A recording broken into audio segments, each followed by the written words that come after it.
మూడో రౌండ్ ఫలితాలు వచ్చే వరకల్లా కూడా మూడో రౌండ్ వచ్చే వరకల్లా బీఆర్ఎస్ పార్టీ 200 మూడో రౌండ్లో బీఆర్ఎస్ పార్టీ 201 ఓట్ల ఆధిక్యంలో ఉన్నదని కూడా మనకు ఇన్ఫర్మేషన్ వచ్చింది.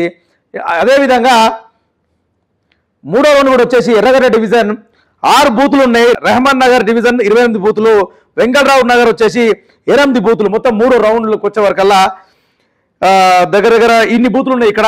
అయితే ఇంకొకటి ఏంటంటే కాంగ్రెస్ పార్టీ మైనార్టీ ఓట్లు చాలా మటుకు కాంగ్రెస్ పార్టీ నమ్ముకుంది. ఎన్ని పైసలు ఖర్చు పెట్టినా కాంగ్రెస్ పార్టీ ఎన్ని ప్రలోభాలకి లోపెట్టినా కూడా దాదాపు పొద్దున కూడా నవీన్ యాదవ్ మాట చెప్తుండు, 40 తగ్గఫరే లేదు అసలు, 45 ఓట్ల మెజార్టీతో నేను గెలిచిపోతున్నా బయటపడుతున్నాను. 45 ఓట్లు కాదు కదా, పరిస్థితి మొత్తం తారుమారైపోయింది. జూబ్లీ హిల్స్ ఎలక్షన్స్లా ఇప్పుడు ఏదైతే కౌంటింగ్ జరుగుతుందో కౌంటింగ్లా పరిస్థితి మొత్తం తారుమారైపోయింది. బీఆర్ఎస్లో కూడా స్వల్ప ఆధిక్యతతోటి బీఆర్ఎస్ కూడా కొనసాగే పరిస్థితి ఇక్కడ కనబడుతుంది.